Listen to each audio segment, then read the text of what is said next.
J'ai décidé de parler de deux éléments essentiels de la recherche, et en particulier de la recherche fondamentale, que sont le temps et la confiance. Le temps, c'est d'abord le temps qu'il faut pour faire de la recherche. Par définition, ce qu'on cherche, on ne le connaît pas. Le chemin pour y arriver nous conduit dans des voies souvent imprévues, nous conduit à faire des erreurs, à revenir en arrière. Et donc, il est impossible d'avoir un calendrier précis sur cette... même lorsqu'on a une idée assez claire de ce qu'on cherche, si on veut faire une recherche ambitieuse, il faut du temps. Et s'il faut du temps, ça veut dire qu'il faut également de la confiance, c'est-à-dire que les institutions dans lesquelles on travaille doivent avoir confiance en nous, confiance dans les chercheurs et les soutenir dans cette recherche qui prend du temps. Donc temps et confiance sont deux éléments essentiels de la recherche.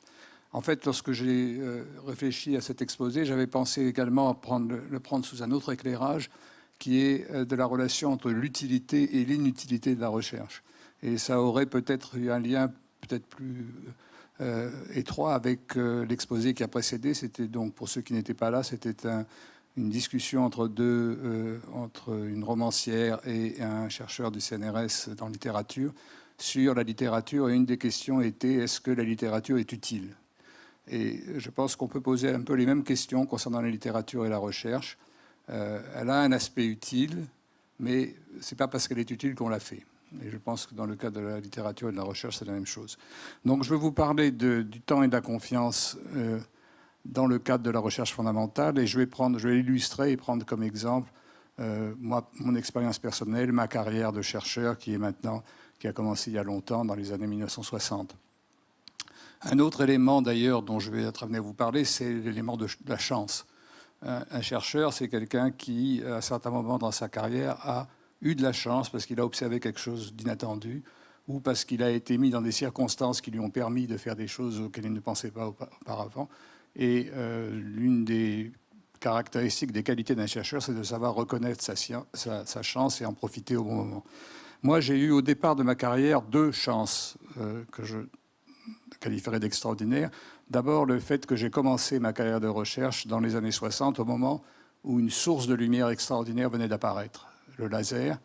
Le laser était quelque chose qui était absolument inimaginable avant les années 60. La lumière que l'on voit, la lumière des lampes, la lumière du soleil, est une lumière désordonnée, est une lumière chaotique, est une lumière dont on ne contrôle pas bien ni la polarisation, ni la fréquence, ni la direction. Vous voyez, par exemple, la lumière de cette lampe dans cette pièce part en toutes les directions. Le laser, c'est quelque chose, c'est une source de lumière complètement différente. C'est une source de lumière qui émet des faisceaux cohérents, directifs, extrêmement intenses, très monochromatiques, ayant une couleur bien précise et ayant également une phase bien définie. Et dès que le laser est apparu, les scientifiques se sont rendus compte, même s'ils ne savaient pas exactement où ça allait les mener, que ça ouvrait un vaste domaine inexploré en physique, et en particulier dans le domaine de la physique atomique et l'optique. Et malgré toute l'imagination qu'on pouvait avoir dans les années 60, on ne pouvait pas prévoir, imaginer tout ce que le laser nous a apporté depuis. Et avoir commencé sa carrière scientifique à cette époque-là a été, je crois, ma première chance.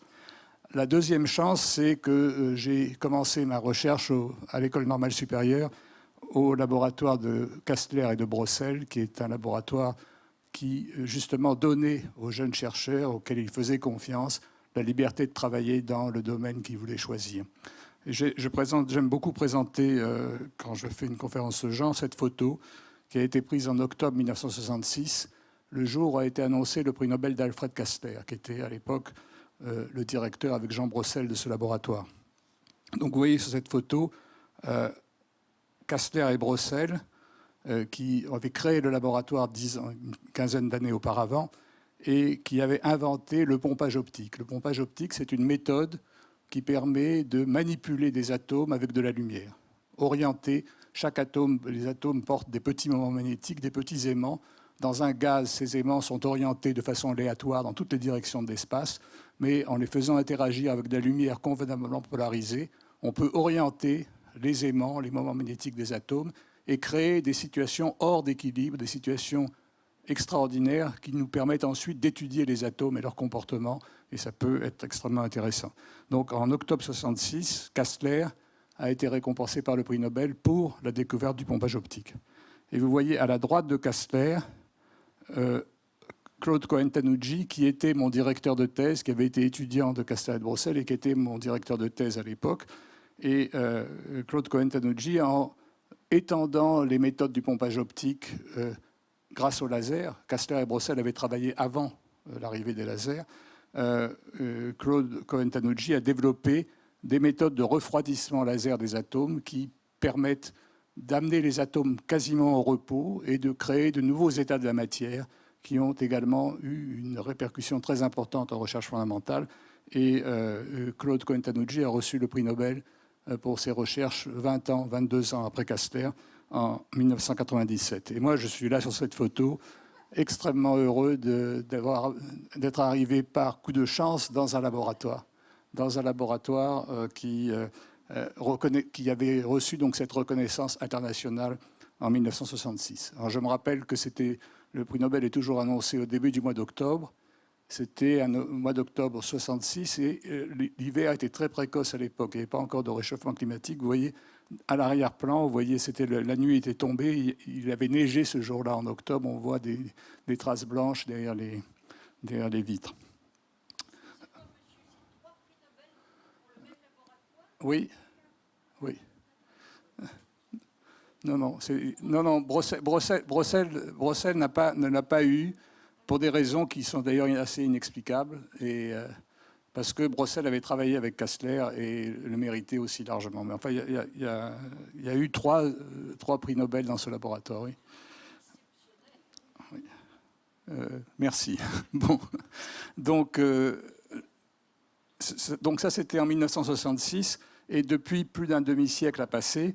Et il y a eu des progrès quantitatifs absolument exceptionnels en recherche fondamentale grâce au laser. Nous savons tous que le laser joue un rôle très important dans la vie quotidienne, que des tas de dispositifs fonctionnent grâce au laser, qu'il s'agisse des fibres optiques et de l'Internet, des lecteurs de CD, DVD, de la chirurgie oculaire et autres, etc. Mais le laser joue également, dans le domaine de la recherche fondamentale, un rôle absolument central. Et sur cette diapositive, je voudrais vous montrer que grâce au laser, on a gagné dans différents domaines au moins 10 ordres de grandeur dans la précision des mesures, dans la sensibilité des mesures. Et 10 ordres de grandeur, ça veut dire 10 à la puissance 10. C'est-à-dire qu'on a gagné,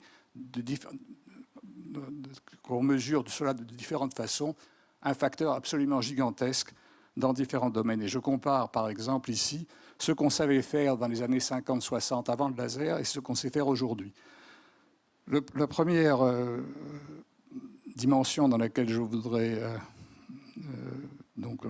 vous indiquer ce que le laser a permis d'obtenir, c'est celle de la précision des mesures spectroscopiques. La spectroscopie, c'est l'art de mesurer avec une précision aussi grande que possible les fréquences de transition des atomes ou les longueurs d'onde auxquelles les atomes émettent ou absorbent de la lumière.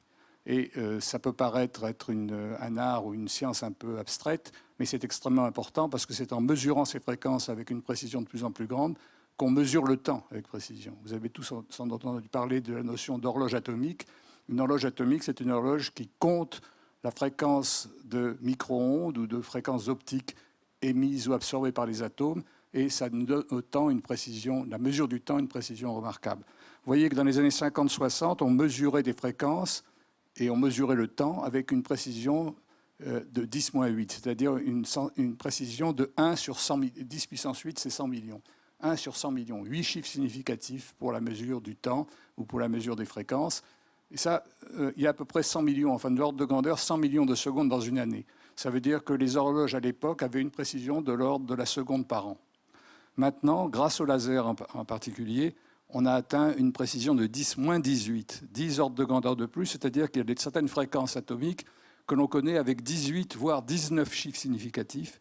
Et la mesure du temps que l'on peut réaliser grâce à ce système, c'est maintenant 1 seconde sur 10 ou 100 milliards d'années, c'est-à-dire 1 seconde sur l'âge de l'univers. Ça veut dire que 2 horloges qui auraient démarré, qu'on aurait synchronisées au moment du Big Bang, ne différeraient pas l'une de l'autre de plus qu'1 seconde, ou même maintenant une fraction de seconde. Deuxième dimension, celle de la sensibilité des mesures. À l'époque où je commençais ma thèse, on éclairait les atomes avec de la lumière et on observait des événements, des propriétés de collection d'atomes gigantesques. Si vous prenez 1 micron cube de matière solide, un petit solide d'1 micron de côté, il y a dans ce petit volume des milliers de milliards d'atomes. Et même si vous le vaporisez, diluez ça dans un gaz, il y a dans 1 centimètre cube de gaz encore des centaines ou des milliers de milliards d'atomes. Et donc là, je cite une sensibilité de l'ordre de 10 puissance 10 atomes, 10 milliards d'atomes. C'était typiquement ce à quoi on était sensible. Maintenant, grâce au laser, on peut sonder des atomes individuels. On peut voir, grâce au laser, et je vous le montrerai dans un moment, un seul atome, ou en se servant d'atomes, observer un seul photon, une seule particule, un seul grain de lumière. Et ça a également des répercussions très importantes, comme vous le verrez, parce que ça ouvre des champs d'études extrêmement importants dans le domaine qu'on appelle l'information quantique ou les technologies quantiques. On peut, en manipulant des atomes ou des photons individuels, réaliser des dispositifs qui, pour calculer ou communiquer, seront plus performants ou pourraient être plus performants que les systèmes actuels. Troisième domaine, celui des basses températures. Vous savez que la température mesure le degré d'agitation thermique des corps. La température ordinaire correspond à ce qu'on appelle 300 Kelvin, 300 degrés absolus. Et correspond à l'agitation, par exemple, des molécules d'oxygène et d'azote dans cette salle. Si vous refroidissez un corps, vous diminuez l'énergie cinétique des particules et vous diminuez la température. 1 Kelvin, ça correspond donc à une température pour laquelle les molécules ont une énergie qui est 1/300e de l'énergie qu'elles ont à la température ordinaire. C'est déjà considéré comme très froid. Et dans les années 50-60, le Kelvin était considéré comme une température extrêmement basse. Par des procédés plus sophistiqués, on pouvait descendre jusqu'au millikelvin. 1 millième de Kelvin n'est pas beaucoup plus bas. Maintenant, grâce au laser, on arrive à des températures de l'ordre de 10-10 Kelvin, c'est-à-dire 10 ordres de grandeur au-dessous du degré Kelvin.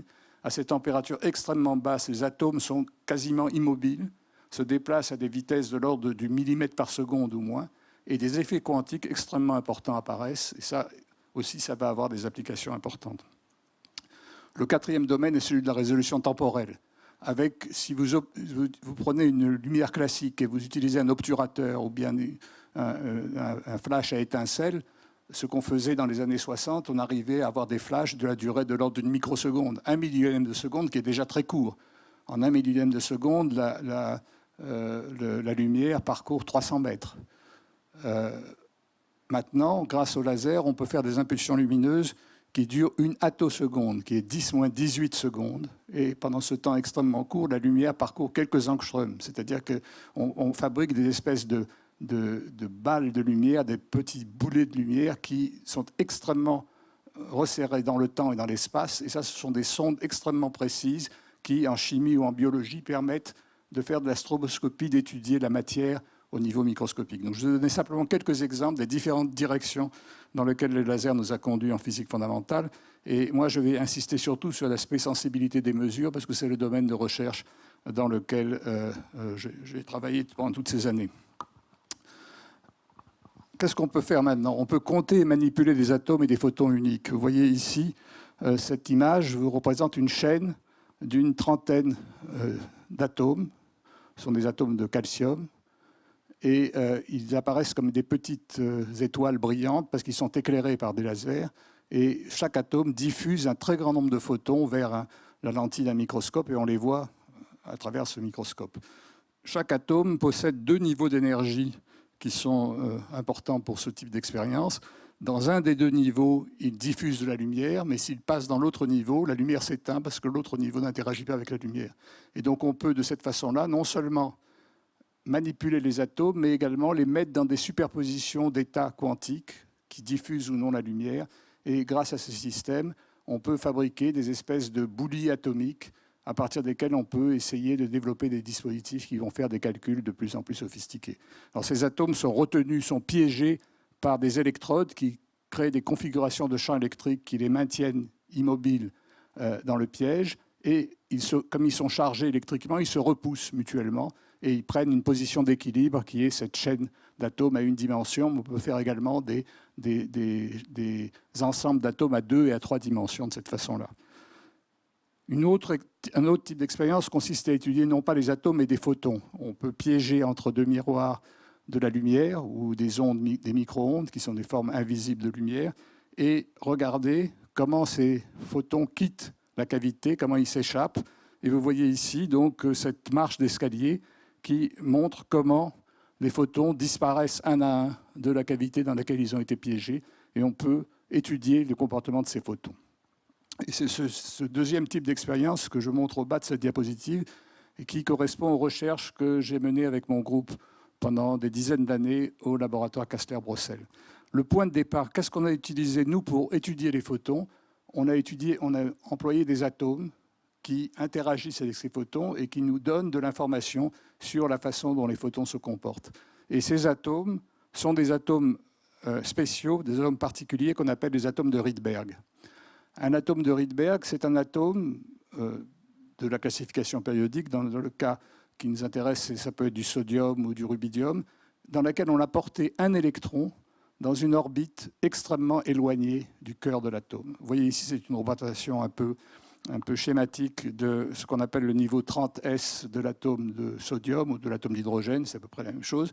Et vous voyez que les zones que j'ai hachurées en vert, ce sont les régions dans lesquelles on peut trouver l'électron, alors qu'entre elles, il y a des nœuds, des zones blanches dans lesquelles l'électron ne pourra jamais se trouver. Et j'ai représenté ici une fonction d'onde particulière, asymétrie sphérique, simplement pour vous donner l'idée des ordres de grandeur. Vous voyez qu'un atome dans l'état fondamental, c'est le petit point que vous voyez en haut, qui est à peine visible.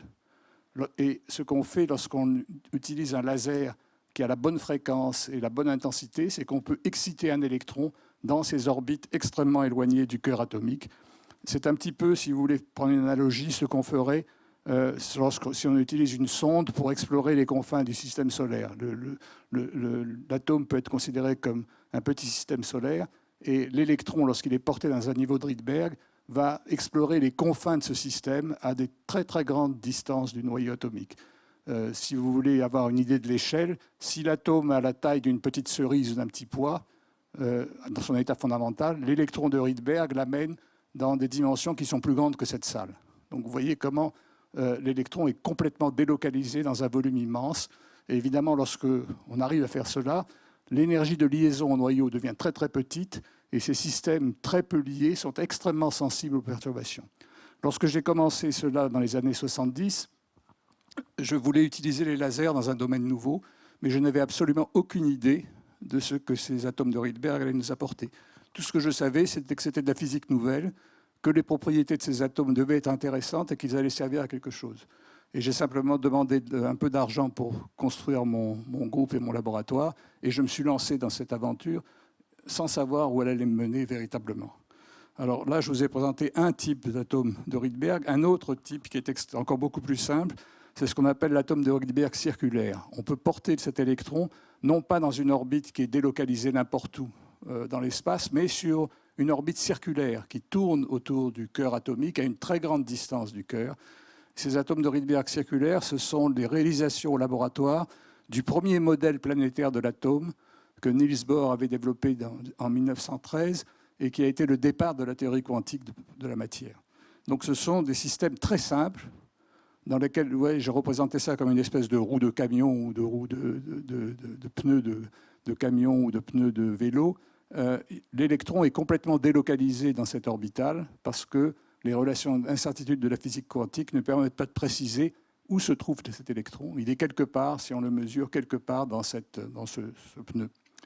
Alors qu'est-ce qu'on peut faire avec ces systèmes? Qu'est-ce qu'on peut faire avec ces atomes géants, qu'ils soient circulaires ou non?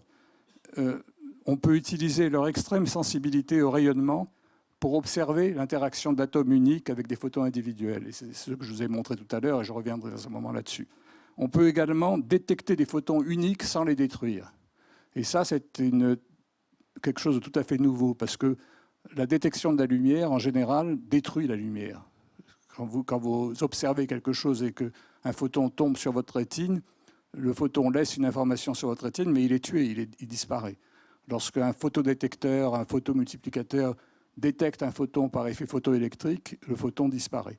Ici, grâce à ces atomes, on peut prendre une empreinte de la lumière sans la détruire, ce qui fait qu'on peut étudier le même photon à plusieurs reprises. Et ça peut avoir des applications intéressantes. On peut également manipuler des champs quantiques et les préparer dans des états qui ont des propriétés contre-intuitives étranges. Et on a préparé des états photoniques qui sont analogues au fameux chat de Schrödinger qui était à la fois mort et vivant, qui était dans deux états différents simultanément. Et je vais dire un mot de ça d'ici la fin de cet exposé. Tout ce domaine s'appelle l'électrodynamique quantique en cavité. On étudie les propriétés des photons et des atomes interagissant dans une cavité qui maintient les photons là pendant un temps qui peut être très long. Le système de base, c'est ça, c'est deux miroirs qui se font face, qui réfléchissent la lumière avec une très très grande qualité. En fait, ce n'est pas de la lumière visible, ce sont des micro-ondes, et ce sont des miroirs métalliques qui sont recouverts d'une fine couche de supraconducteurs de niobium, de façon à ne pas absorber le rayonnement. Et donc, ce qu'on fait, c'est qu'on envoie des atomes de Rydberg les uns derrière les autres, et un atome interagit avec un ou quelques photons dans cette boîte. C'est une situation typique d'expérience de pensée. Lorsque la physique quantique a été créée par Einstein, Bohr et les autres dans les années 1920, ils imaginaient des situations très simples pour mettre la nature dans une situation où ils pourraient essayer de comprendre des postulats de la physique quantique. Alors, dans notre cas, il nous faut des miroirs de qualité exceptionnelle. En fait, la lumière peut rebondir plusieurs milliards de fois sur ces miroirs avant de disparaître. Et ça veut dire qu'on peut garder un photon pendant un temps supérieur à 1/10 de seconde. Alors, au niveau de la physique microscopique, 1/10 de seconde, c'est très long. On peut faire passer des milliers d'atomes les uns derrière les autres dans la cavité et étudier comment ces atomes interagissent avec le champ. Et donc, vous voyez ici un petit film qui montre comment on fait les choses. Les atomes passent les uns derrière les autres et on détecte les atomes à la sortie. Une suite d'atomes traverse la cavité, se couple avec les photons et emporte une information sur la lumière piégée. Et alors, c'est les trois derniers mots qui sont importants, sans la détruire. Les photons, il y a simplement une empreinte des photons qui est emportée par la lumière.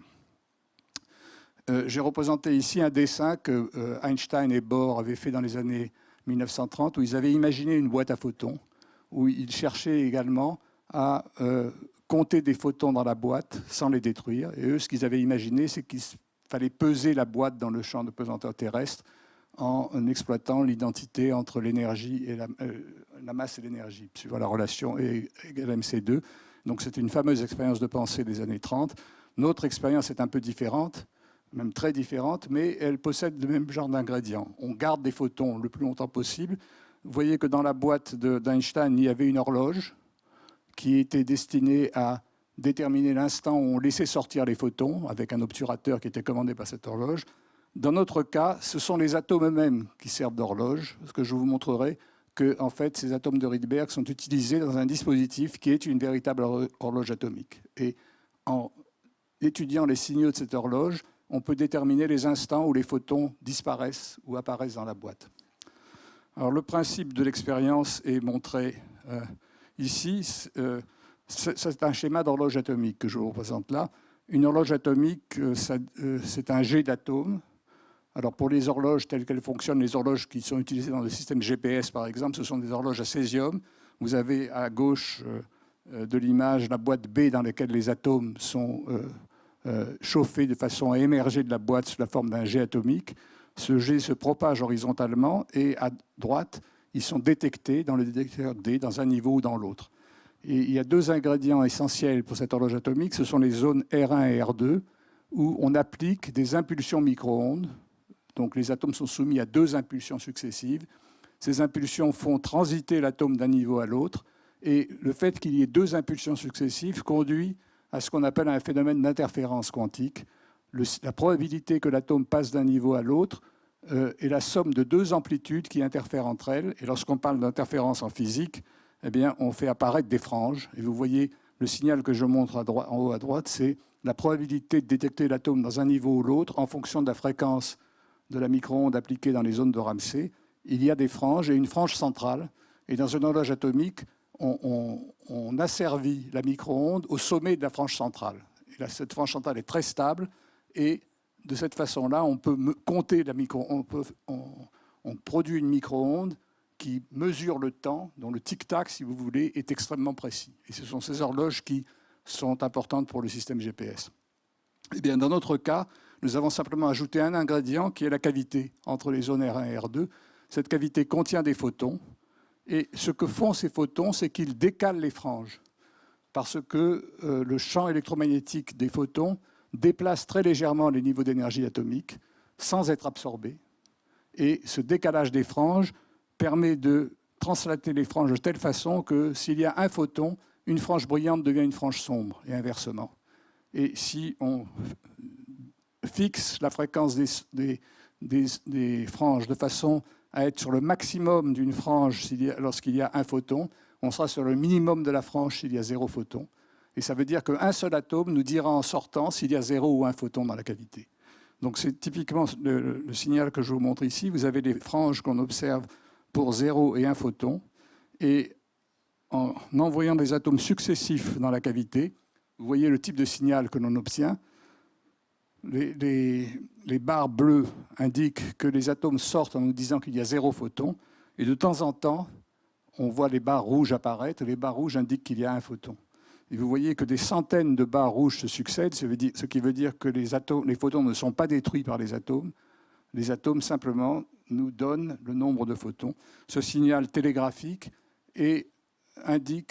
montre la dynamique du champ à très basse température. La loi de Planck, la première loi quantique qui a été établie par Planck en 1900, nous dit qu'à la température très basse de nos miroirs, il ne peut y avoir dans cette cavité que 0 ou 1 photon.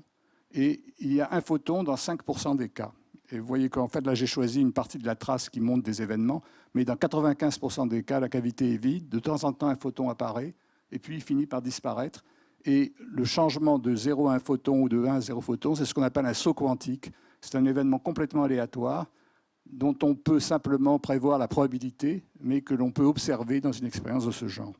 Alors, cette expérience est également intéressante parce que, en fait, le nombre de photons, 0 ou 1 photon, contrôle l'état atomique. Suivant qu'on a 0 ou 1 photon, on va avoir l'atome dans l'état E ou dans l'état G, et c'est ce qu'on appelle une porte logique. Et dans ce cas-là, comme les objets que l'on manipule sont des objets quantiques, cette porte obéit à une logique quantique. Si les atomes sont dans une superposition, si le photon est dans une superposition de 0 et de 1, l'atome va être dans une superposition de E et de G, et les deux systèmes seront, comme on dit, intriqués. Ils seront dans une superposition dans laquelle il y aura une corrélation entre l'état de l'atome et l'état du champ. Et ça, c'est le point de départ de ce qu'on peut appeler la logique quantique. Maintenant, dernière expérience dont je voudrais parler en quelques instants, c'est l'aspect ondulatoire du champ. Pour l'instant, je me suis intéressé au fait que la lumière était un ensemble de photons, un ensemble de grains, mais la lumière a également une phase et elle est également une onde. Et cette dualité entre le comportement ondulatoire et corpusculaire, c'est ce qu'on appelle le principe de complémentarité ou de dualité en physique quantique. Quand on compte les photons, on fait apparaître l'aspect corpusculaire.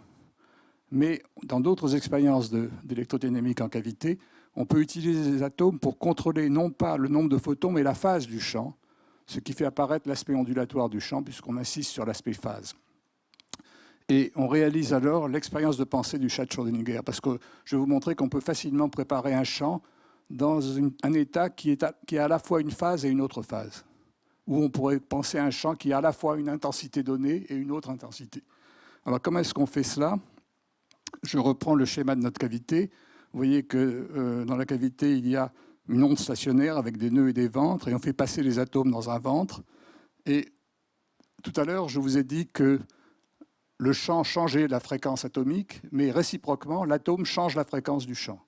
Si l'atome traverse la cavité dans un niveau, la fréquence du champ va être abaissée quand l'atome rentre dans la cavité. Et si il traverse l'atome dans l'autre niveau, la fréquence du champ va être augmentée. Et puis, lorsque l'atome sort de la cavité, le champ reprend la fréquence initiale.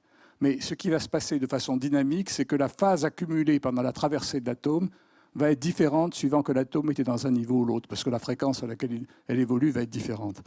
Et donc, il va y avoir une avance ou un retard de phase du champ cohérent piégé dans la cavité, suivant que l'atome est dans un niveau ou dans l'autre.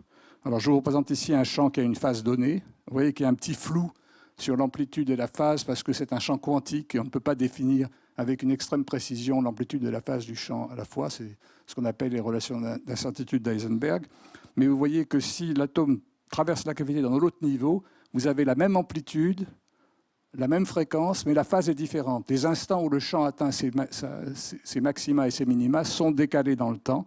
Et c'est ce qu'on représente par deux petits vecteurs qui sont des nombres complexes qui indiquent dont la direction indique la phase du champ et dont la longueur indique l'amplitude du champ. Eh bien, comment est-ce qu'on réalise cette expérience au laboratoire? Vous mettez un champ cohérent dans la cavité, vous envoyez un seul atome de Rydberg dans la zone R1, vous le préparez dans une superposition des deux états E et G, vous le faites traverser la cavité, et lorsqu'il a traversé la cavité, le champ a pris deux phases à la fois. Ensuite, l'atome continue, il traverse la deuxième zone dans laquelle les niveaux sont mélangés à nouveau, ce qui fait que quand vous détectez l'atome, l'ambiguïté quantique est maintenue. Vous ne savez pas dans quel état l'atome a traversé la cavité, et donc l'atome se retrouve. Quand vous détectez l'atome, le champ est projeté dans une superposition d'états correspondant aux deux phases à la fois. Alors, on peut mesurer ces superpositions d'états, on peut faire une mesure quantique de l'état du système. C'est une mesure de la fonction d'onde du champ, si vous voulez. On appelle ça techniquement une fonction de Wigner. Et vous voyez que les deux pics que vous voyez à gauche et à droite correspondent aux deux phases. C'est ce qui serait le chat vivant et le chat mort, si vous prenez la métaphore du chat de Schrödinger. Et entre les deux pics, vous avez des oscillations qui manifestent le caractère quantique de la superposition. Ces oscillations représentent une interférence quantique. Alors, j'ai évidemment pas le temps de vous décrire tout cela, mais ce genre d'étude qui permet d'étudier les superpositions d'états avec des nombres de photons de plus en plus grands est également très importante parce qu'elle nous permet de comprendre la limite entre les mondes classiques et quantiques, ce qu'on appelle les phénomènes de décohérence. Et donc, une des questions qui se pose, c'est est-ce qu'on va arriver un jour à domestiquer ce type d'état, ce type de superposition, par exemple, pour faire du calcul. Un ordinateur quantique, ce serait un système qui serait dans une superposition d'états, qui calculerait simultanément, à la fois, suivant différentes trajectoires, un calcul donné. Et c'est donc le rêve des informaticiens. Pour l'instant, c'est un rêve et c'est très utopique. On aurait un ensemble de qubits en superposition d'états suivant plusieurs chemins de calcul en parallèle. Il y a un formidable défi qui est celui de la décohérence qu'il faut contrôler ou corriger. Et je n'en dirai pas plus là-dessus. Je vous dirais bien entendu que ce genre de recherche, on ne le fait pas avec des atomes de Rydberg qui volent dans une cavité. Ces qubits transitoires ne sont pas pratiques, mais il y a un domaine qui se développe actuellement qui utilise exactement les mêmes principes que ceux qu'on a développés en électrodynamique en cavité. C'est ce qu'on appelle la dynamique des circuits. Et vous voyez ici, par exemple, la couverture de Nature Physics il y a quelques années. On remplace nos atomes de Rydberg par des atomes artificiels, des petites structures supraconductrices qui possèdent des niveaux d'énergie quantifiés. Et ces qubits supraconducteurs sont couplés à des cavités qui sont en fait des lignes dans lesquelles des radiofréquences sont stockées. Et les différents qubits se parlent entre eux en échangeant des photons radiofréquences suivant exactement les principes que je vous ai indiqués tout à l'heure. Donc c'est évidemment plus pratique et extrapolable que des atomes de Rydberg. Et il y a de très nombreux groupes dans le monde qui recherchent dans cette direction, en particulier dans des laboratoires académiques, à Yale, à l'Université de Santa Barbara, en Europe également, et également dans des grands groupes comme Google et IBM qui se livrent à une concurrence effrénée vers ce qu'ils appellent, vers ce qui pourrait un jour devenir un système d'ordinateur quantique. Alors, il est temps de conclure, et je voudrais, pour reprendre le titre de cet exposé, revenir sur les idées fondamentales que j'exposais au départ, quelques remarques sur la recherche fondamentale à la lumière de cette expérience personnelle. La première chose que je voudrais dire, c'est que ces recherches sur les photons piégés ont commencé par des études sur les atomes de Rydberg qui étaient motivées par la curiosité pure, sans que j'aie à les justifier par leur utilité potentielle. Je n'ai jamais dit que j'allais m'en servir pour mesurer des photons, compter des photons sans les détours. Je ne savais même pas que j'allais faire ça. Simplement, j'ai simplement dit à Jean Brossel, qui était le directeur du laboratoire, voilà, on peut exciter ces atomes, ils doivent avoir des propriétés intéressantes. J'ai besoin d'argent pour construire l'appareil de jet atomique. J'ai besoin d'avoir 2 étudiants qui travaillent avec moi pour travailler dans le groupe. Et j'ai peut-être écrit 2 ou 3 pages, même pas me taper à la machine manuscrite, que j'ai envoyée comme une lettre à Brossel, parce que j'étais postdoc à l'étranger à l'époque. Et Brossel m'a répondu sous quelques jours en me disant « d'accord, pas de problème ». Et c'est comme ça que j'ai commencé. Deuxième idée, 30 ans se sont écoulés entre les premières expériences sur les atomes de Rydberg en cavité et leur possible application au traitement quantique de l'information. Les dernières diapositives que je vous ai montrées, ça consiste à exploiter le même genre d'idées avec des systèmes différents. Et ça va peut-être aboutir à quelque chose, sans doute quelque chose qui n'est pas ce à quoi on s'attend, mais vous voyez la constante de temps qui s'écoule entre le démarrage d'une idée et des applications possibles. Je voudrais dire aussi que je n'aurais jamais pu commencer ces recherches si j'avais dû me livrer à une chasse au financement dès le départ, qui est aujourd'hui le passage obligé des jeunes chercheurs. Lorsqu'un jeune chercheur est engagé au CNRS, il doit s'estimer déjà heureux d'avoir obtenu une position, mais il n'aura pas d'argent pour démarrer ses recherches parce que le CNRS n'en a plus. Et il devra, dès le début, déposer des demandes de contrat, déposer des projets de recherche. Et en déposant un projet de recherche, il va être forcé de dire ce qu'il va faire. Et s'il ne sait pas ce qu'il va faire, parce que comme ce que je vous ai dit tout à l'heure, il est difficile de le prévoir, si c'est très vague et si c'est ouvert, il aura du mal à obtenir de l'argent au départ. Et je ne sais pas comment j'aurais commencé, moi, si à l'époque, je n'avais pas eu la possibilité d'avoir la confiance de quelqu'un comme Brossel.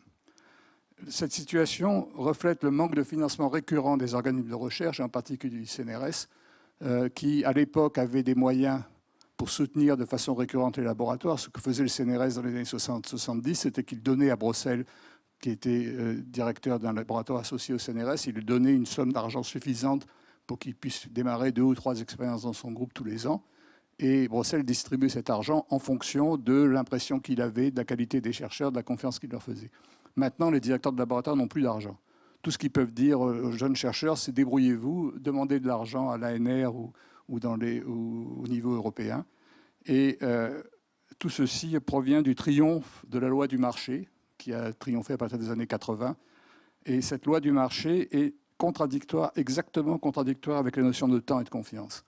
Le marché demande des résultats rapides, ce qui est l'opposition avec du temps, et il vous soumet à l'écriture de contrats dans lesquels vous promettez que vous allez obtenir tel et tel résultat, qui est la définition, l'opposé exact de la confiance. Quand vous signez un contrat, c'est qu'on ne vous fait pas confiance, par définition. Donc c'est ça le gros problème que je voudrais signaler et qui explique mon pessimisme fondamental aujourd'hui. On a appelé ce forum « Réenchanter le monde ». Moi, je propose que pour réenchanter le monde de la recherche, il faut changer les conditions de travail, en particulier des jeunes chercheurs, parce que c'est très difficile.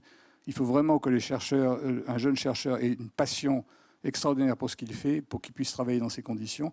Et même s'il est vraiment passionné, s'il est vraiment fort, le danger, ce n'est pas un danger pour lui, mais c'est un danger, je pense, pour le pays, c'est qu'il va obtenir des conditions de travail bien meilleures à l'étranger et qu'il va s'expatrier et qu'il ira travailler ailleurs, ce qui est très bien pour la recherche en général, mais je ne pense pas que c'est ce que nous cherchons ici en France. Donc voilà les idées que je voulais exposer, et peut-être qu'on pourra en discuter, parce que je crois que j'ai laissé 4 ou 5 minutes pour la discussion. Je vous remercie.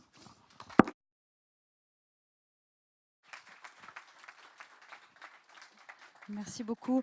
Alors en effet, nous avons 4-5 minutes pour la discussion. Si certains d'entre vous, mesdames, messieurs, avaient des questions, n'hésitez pas. Ah, Gérard Béret, une question.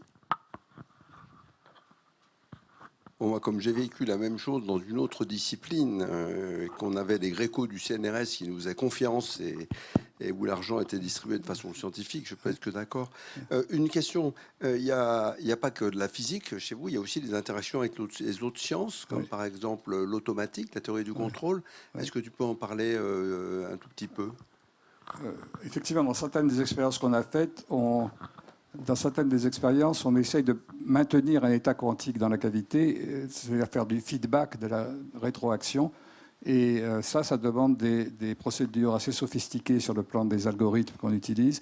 Et on a travaillé dans ce cadre-là en collaboration avec des mathématiciens de l'école des mines en particulier.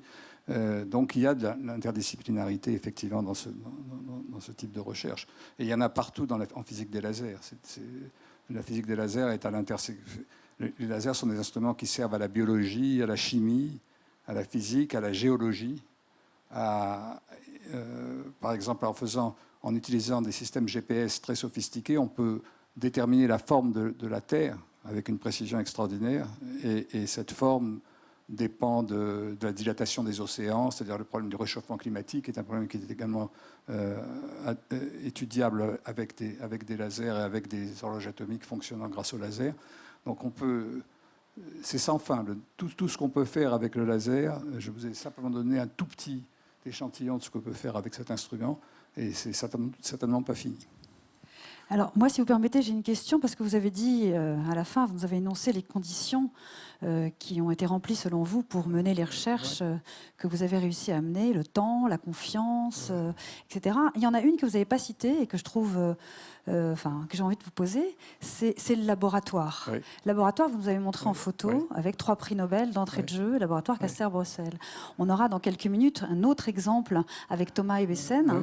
d'un homme issu d'un laboratoire où il y a plusieurs prix Nobel. Alors, en Ouais. quoi, à votre avis, à votre sens, de mener ces recherches dans un sein des seins pareil de la recherche, vous a-t-il décuplé Oui. vos forces intellectuelles? Mais Parce qu'on a l'impression quand même que je crois pas que c'est ça différent. génère Ouais. des Nobel. Je ne crois pas que c'est différent de ce que je disais. C'est un laboratoire qui cultivait et qui cultive encore, dans la mesure de ses moyens qui ont changé, le temps et la confiance. À l'époque de Bruxelles était ce qu'on appellerait maintenant un mandarin. C'était quelqu'un qui avait le pouvoir, qui recevait de l'argent du CNRS et qui utilisait son pouvoir de façon éclairée en distribuant l'argent, en permettant aux jeunes chercheurs qui étaient sous son aile de travailler librement. Et moi, j'en ai bénéficié à un double titre. J'en ai bénéficié quand j'ai commencé à faire ma recherche, mais j'en ai bénéficié encore plus avant, lorsque j'étais l'étudiant de Claude Cohen-Tannoudji. Parce que Claude Cohen-Tannoudji bénéficiait des mêmes moyens et il pouvait consacrer tout son temps à sa recherche et à ses étudiants. Et maintenant, un chef de groupe maintenant ne peut plus consacrer tout son temps à ses étudiants parce qu'il faut qu'il écrive des demandes de contrat sans arrêt. Il faut qu'il devienne une espèce d'entrepreneur de sa petite entreprise. Et ça demande des qualités qui sont souvent différentes des qualités d'un chercheur. Mais c'est vrai que, et d'ailleurs, il n'y a pas que l'exemple du LKB ou du laboratoire de Strasbourg. Dans le monde entier, les groupes de recherche de ce genre ont bénéficié des mêmes types de qualités. Par exemple, j'ai partagé le prix Nobel avec Dave Weinland, qui était un élève de Ramsay. Ramsay, c'est celui qui a inventé les horloges atomiques dont je vous ai parlé. Et Ramsay était lui-même l'élève de Rabi, qui était le père de la résonance magnétique. Et tous ces gens-là travaillaient au départ à l'Université de Columbia, où il y avait un département de physique qui était en beaucoup plus grand l'équivalent du LKB. Donc il y a des endroits privilégiés dans le monde où une recherche de qualité a pu se développer dans un concours de circonstances remarquable, où il a fallu qu'au départ que des gens remarquables se rassemblent, qui partagent les mêmes idéaux de la recherche. Et je pense que c'est ce qui fait vraiment le privilège des chercheurs, c'est qu'on peut vivre dans ce genre d'atmosphère.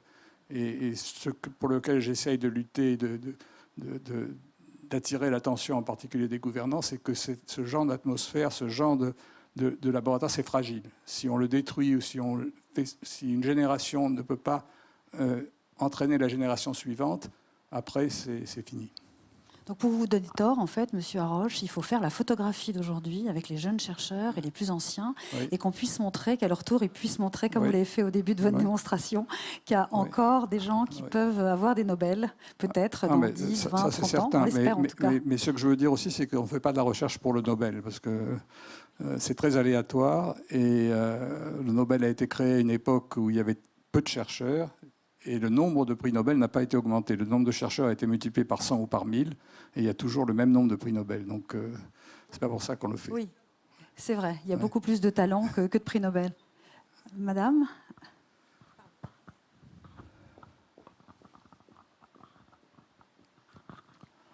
Alors, monsieur, je vous l'ai déjà dit tout à l'heure et je redis, quel honneur d'être là en face de vous. Quel honneur, vous êtes français, 3 prix Nobel. Alors, moi, j'ai une question qui n'a rien à voir, qui est une question humaine. Oui, monsieur, votre cœur, votre cerveau, votre corps, comment se sent-il après un prix Nobel? Quelle impression on a? Ça doit être fantastique. Qu'est-ce que vous ressentez, monsieur, s'il vous plaît?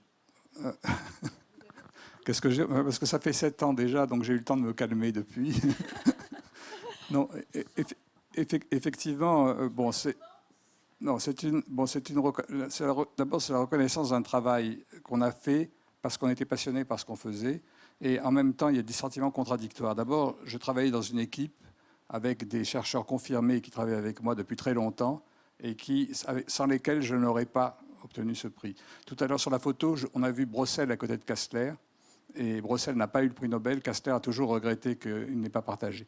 Dans mon cas, je le regrette également. Dans mon cas, c'était plus difficile parce que je le partageais avec quelqu'un d'autre. Donc, c'était pas, étant donné que le nombre est limité, c'était difficile de le partager.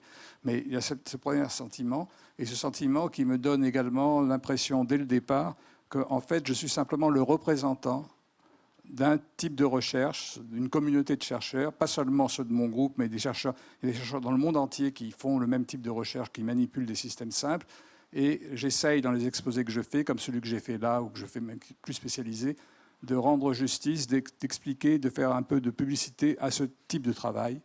Et en même temps, j'essaye aussi d'attirer l'attention sur les graves problèmes que je vous ai mentionnés tout à l'heure, parce que je pense que le problème le plus sérieux, c'est l'accès, le fait qu'il faut attirer des jeunes vers la recherche et qu'il faut essayer de les attirer en France vers la recherche.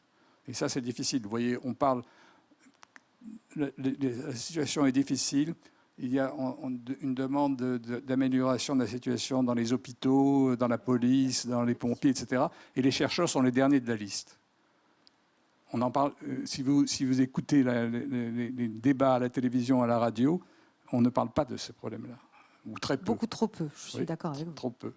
Et alors que c'est une question de culture et de civilisation. Si on arrête la recherche, c'est un pan très important, au même titre que l'art ou la littérature, même en dehors de toute l'utilité que la recherche peut avoir, on diminue les raisons pour lesquelles il faut défendre le pays ou il faut défendre la civilisation. Donc voilà le message, oui. Vraiment une toute petite question, là, parce qu'on est... Merci beaucoup. Par contre, j'ai assisté justement juste à la fin de votre exposé. Moi, j'ai travaillé dans un centre de recherche financé par le CNRS et le CEA, Oui. donc c'est un accélérateur de particules.